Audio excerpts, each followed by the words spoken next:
অত্যাচারের দাগ আমার গায়ে এখনো আছে। তুমি এখান থেকে চলে যাও রঞ্জিত, চলে যাও। না আমি যাবো না, আমি তোমাকে সাথে নিয়ে যাবো।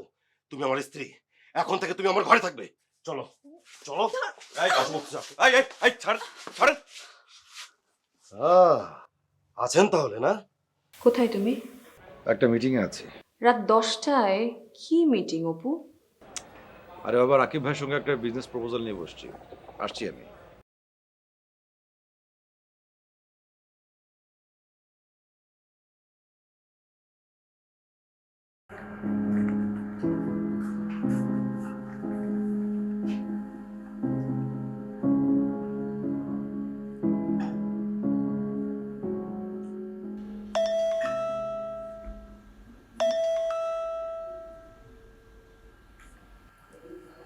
হ্যালো, রুনা কেমন আছো? কি বলছেন? আমি আফিফ।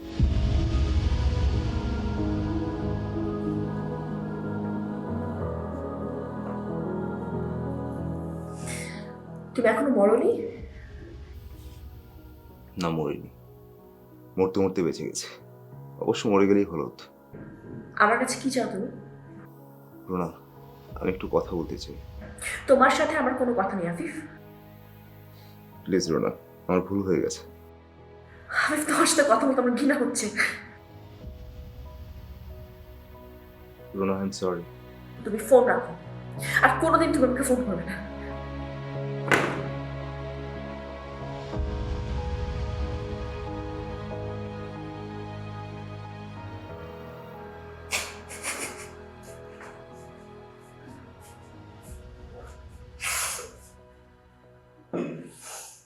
কি হয়েছে রুনা? কি হয়েছে? জানি না। কাঁদছিস কেন? হ্যাঁ, কিছু হয়নি। খারাপ লাগছে একটু। মন খারাপ করিস না, সব ঠিক হয়ে যাবে। কিছু ঠিক হয়নি মা, কিছু আর ঠিক হবে না। তুই কি দুপুরে আরিফের সাথে ছিলে?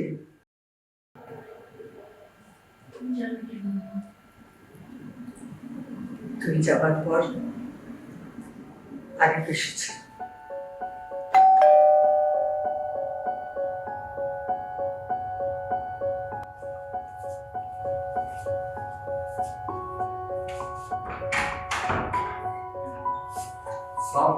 ওয়ালাইকুম আসসালাম। তুমি? খালাম্মা, রুনা কোথায়? মানে রুনাকে আমার একটু দরকার। মানে ওই গতকাল রাতে আমি আমি ইন্টারনেটে কিছু জিনিস পড়েছি, ওকে না খুব ইম্পর্টেন্ট কিছু অ্যাডভাইস দেওয়া দরকার। ও কোথায় আছে? ও তো বাসায় নেই বাবা, বাসায় নেই? কোথায় গেছে?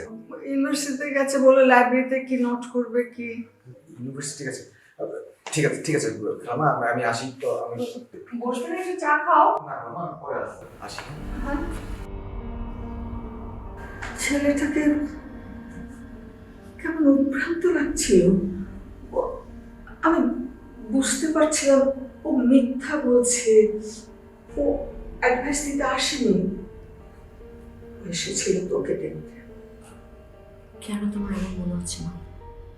মারা অনেক কিছু বুঝতে পারে, মাকে অনেক কিছু বুঝতে হয়।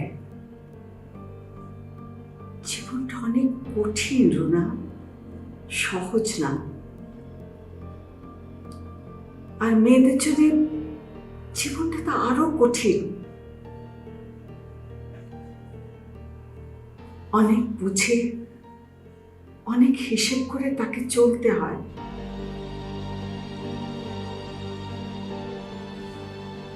তোর জীবনটা আরো কঠিন হয়ে গেছে রুনা, তাই বুঝে সবকিছু করো।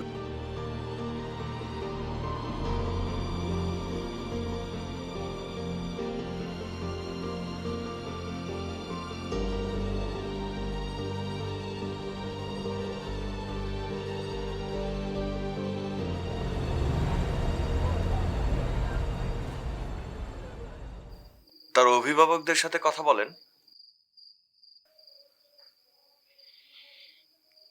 ছেলে বকে গেলে বাবা মার আর কিছুই করার থাকে না। সেক্ষেত্রে এখানকার মুরব্বীদের সাথে বসে একটা সিদ্ধান্তে পৌঁছতে হবে, সে যাতে গ্রামে ঢুকতে সাহস না পায়। আমার তো অনেক কিছু ইচ্ছা থাকলেও করতে পারছি না। না বাবা, ওসব ঝামেলায় তোমার জড়ানোর দরকার নেই। আমি ওসি সাহেবের সাথে কথা বলেছি, উনি বলেছেন নারী নির্যাতন আর যৌতুকের কেস।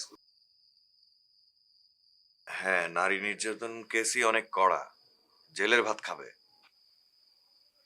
দাবড়ালে তো দৌড়াতেও হবে। কেস করার মতো শক্তি সামর্থ্য দুটোই আমার কমে গেছে। তাছাড়া কেস করে আর কি হবে? আমার মেয়ের কষ্টটা তো আর কমাতে পারবো না। তার চেয়ে দেখি কথা বলে সামাজিকভাবে একটা সমাধান করা যায় কিনা।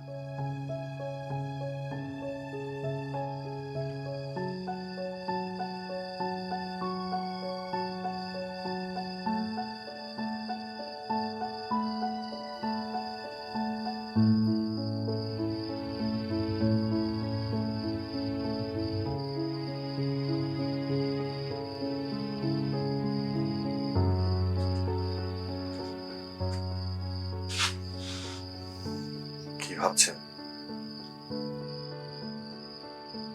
ভাবছি মেয়ে হয়ে জন্মানো একটা অপরাধ। এই কথা কেন বলছেন? সেদিন রুনার কথা বললেন, আমি সারা রাত ঘুমোতে পারিনি। একটা নির্দোষ নিষ্পাপ মেয়ের উপর কি ভীষণ বোঝা এসে চেপে বসেছে। বেচারি যদি বেঁচে না উঠতো, তাহলে তো কোনোদিন বুঝতেও পারতো না কি ভয়ঙ্কর অন্যায় হয়েছে ওর সাথে। আমিও যখন ভাবি, আমি নিজেও শিউরে উঠি। আমি যেদিন ওই ছেলেটাকে শাস্তি দিতে গিয়েছিলাম, সেদিন গিয়েছিলাম ক্রোধ থেকে। কিন্তু এখন আমি মাঝে মাঝে ভাবি, আমি বোধহয় ঠিকই করেছিলাম, কারণ আমার বোনের অপমানের শাস্তি তো আমিই দেব, তাই না? রুনার সাথে যা হয়েছে সেটা জানার পর আমার মনে হচ্ছে আমার সাথে যে নির্যাতন নিপীড়ন হয়েছে তা ওর তুলনায় কিছুই না।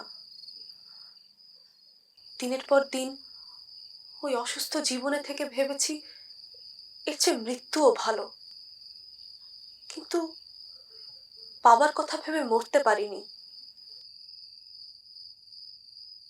মানুষ তার মেয়েকে তার জীবনের থেকেও বেশি ভালোবাসে, মাকে সম্মান করে, অথচ তার বউকে, তার প্রেমিকাকে কিভাবে অপমান করে, কিভাবে অত্যাচার করে,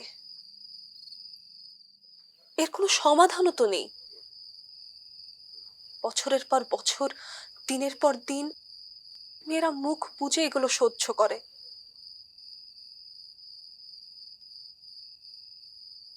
তখন মনে হতেই পারে মেয়ে হয়ে জন্মানো একটা অপরাধ, একটা পাপ। সারা জীবন তাকে সেই পাপের প্রায়শ্চিত্ত করতে হয়। না না, তা কেন হবে?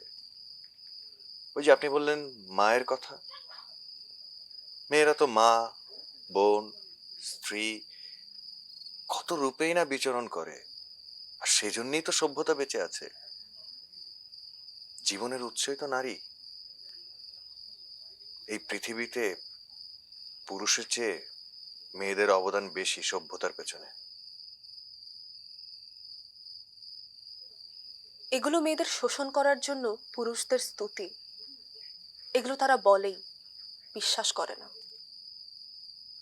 না সন্ধ্যা, ভালো মন্দ তো সংসারের নিয়ম। যেখানে যেমন খারাপ মানুষ আছে, আবার ভালো মানুষও আছে।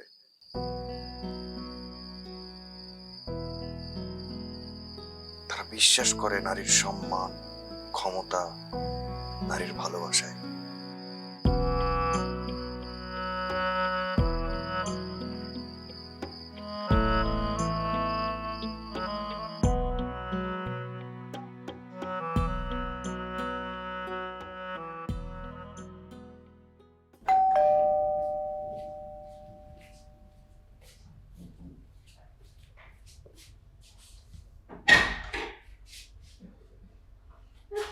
রাত পর্যন্ত কোথায় থাকিস রোজ? ছিল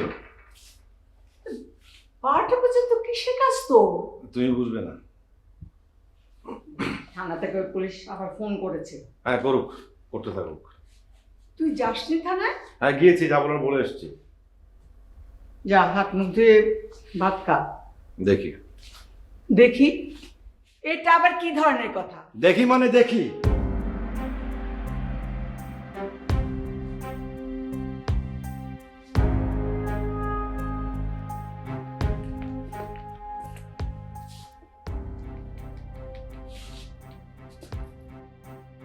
তোমার আসার কি দরকার ছিল? সারা রাত মিটিং করে নিতে পারতে। Cool down. আচ্ছা তুমি ওই লোকের সাথে রোজ রোজ এত কিসের মিটিং করো আমাকে বলবা? কিছু বিজনেসের চেষ্টা করছি। বিজনেসের চেষ্টা করছো ওই লোকের সাথে? হুম। মানে আমি কিছু বুঝি না, মানে কি ফালতু একটা লোক জুটিয়েছো তুমি? আর তুমি রাকিব ভাইকে খামাখা দৌড় দিচ্ছ কেন? উনি তো আমার জন্য বিজনেসের চেষ্টা করছে। ঘর সংসার বলেও একটা কথা আছে অপু, সংসার করাটা কিন্তু ইম্পর্টেন্ট। ওই লোক সারাক্ষণ বাড়ি গিয়ে বসে থাকতে পারে কারণ তার হয়তো ঘর সংসার নাই, বাট তোমার তো ঘর সংসার আছে নাকি? আর তার সংসার নেই তোমাকে কে বললো? যে লোক 24/7 বাড়ি গিয়ে বসে থাকে নিশ্চয়ই তার কোনো ঘর সংসার নেই। আরে তুই বুঝতে পারছো না যে আমি কিসের মধ্যে দিয়ে যাচ্ছি? মানে আমি গলা পর্যন্ত ধারে ডুবে আছি, মানে আমি আর পারছি না। আমি এই জন্যই তোমাকে বলছি তুমি ওই লোকের সঙ্গ ত্যাগ করো, তা না হলে তোমার আরো বিপদ বাড়বে। আমি বলছি আরে আমি কার সঙ্গে মিশবো না মিশবো, তাতে যদি তোমার অ্যালার্জি হয় তাহলে তো মানে খুবই প্রবলেম। মানে মানে আমার তো একটা স্পেস দরকার, মানে আমার তো লিবার্টি দরকার নাকি? তাই তোমার স্পেস দরকার? কি করবে তুমি স্পেস দিয়ে? আমাকে বলো তুমি স্পেস দিয়ে কি করবে? মানে তুমি ওই লোকের সাথে বাড়ি গিয়ে বসে থাকবে 24/7, নাকি সিনথিয়ার সাথে গিয়ে আড্ডা মারবে, ডেট করবে? কি করবে বলো? স্পেস দিয়ে কি করবে?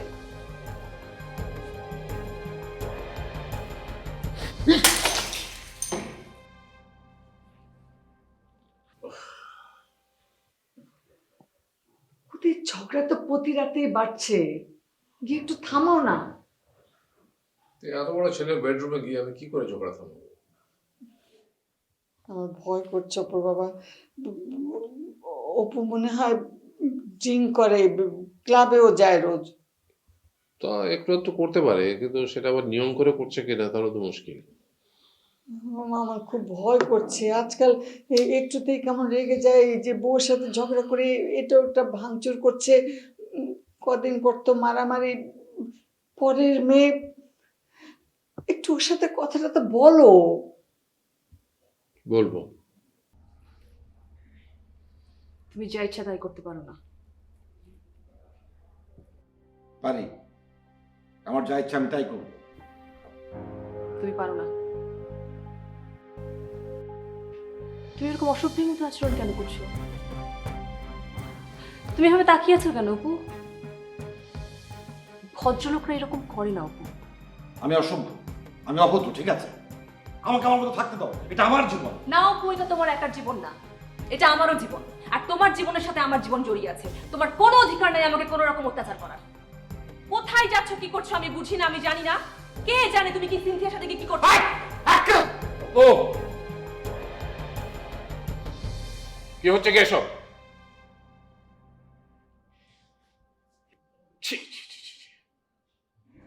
তোমাকে তো আমি আর অনেক রেসপন্সিবল ভেবেছিলাম, এরকম আচরণ তোমার কাছ থেকে আমি আশা করিনি।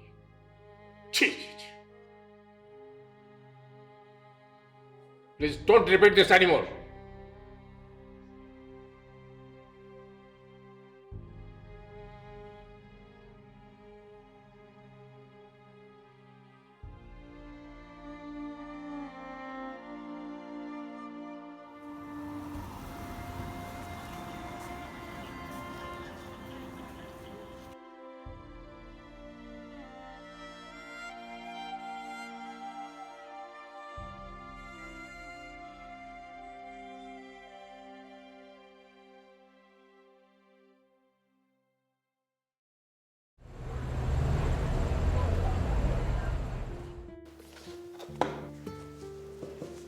রুনা, আয় নাস্তা খাবি।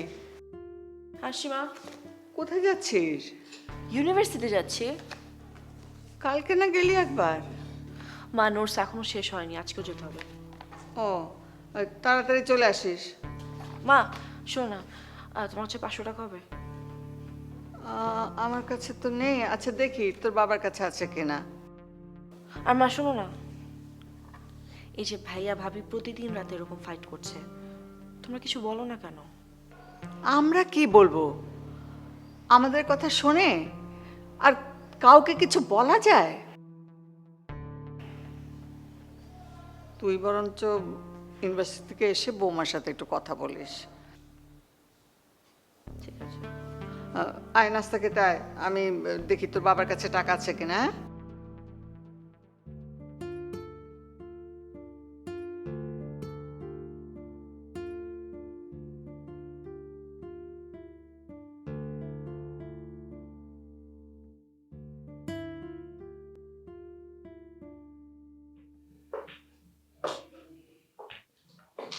কি ব্যাপার, তুমি কি কোথাও বেরোচ্ছ? জি, বেরোবো। ও, তোমার ভিসা হয়ে গেছে, টিকিটের ব্যাপারে আমি আলাপ করেছি। 31 তারিখ ফ্লাইট, কাতার এয়ারওয়েজ। ঠিক আছে আপু। আচ্ছা, দীপু ছেলেটা তো এখনো গ্রেপ্তার হলো না, বদমাইশ। I will see him. আর তুমি এখন থেকে একা বের হবে না, বলো তো যায় না কার মনে কি আছে। আপু চিন্তা করো না তো। চিন্তা কি আর কেউ এমনি এমনি করে? চিন্তা এসে যায়। শোনো, তুমি একা যেও না, ড্রাইভারকে নিয়ে যাও। জি আপু।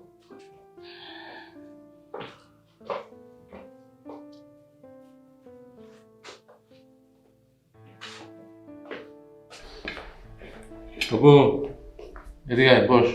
আমাকে যেতে হবে বাবা। বস, খাবি? বাবা সময় নেই। আমি তোকে বসতে বলছি, বস না, বসে নাস্তা কর। আয় এদিকে।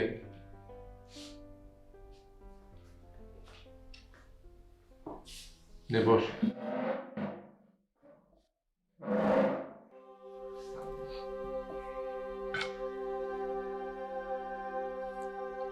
নে।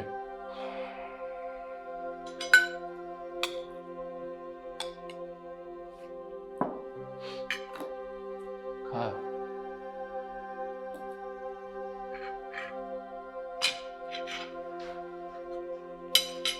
অপু,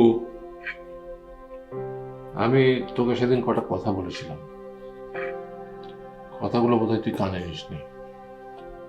কি বলেছিলে? বলেছিলাম একটা গাড়ি যখন খুব দ্রুত চলে তখন অ্যাক্সিডেন্ট হওয়ার সম্ভাবনা খুব বেশি থাকে, তখন সামলে নিতে হয়, গতি কমাতে হয়। তুই ইদানিং খুব বেশি অস্থির হয়ে ঘোরাঘুরি করছিস, এতে কোনো লাভ হবে না, বল ক্ষতি হবে। খা খা। বাবারে, একটু স্থির হয়ে মাথা ঠান্ডা করে কাজ কর, সব ঠিক হয়ে যাবে ইনশাল্লাহ। রুনা সুস্থ হয়েছে, বৌমা বাড়ি ফিরে এসছে, দীপুর সমস্যাটাও ইনশাল্লাহ খুব দ্রুত শেষ হয়ে যাবে। বাবা তুমি খুব আশাবাদী মানুষ, আমি এতটা আশাবাদী হতে পারছি না। তোকে আর কি বলবো বাবা, একটু শান্ত হ, শান্ত হয়ে চল, আমার কথাটা শোন, সব ঠিক হয়ে যাবে।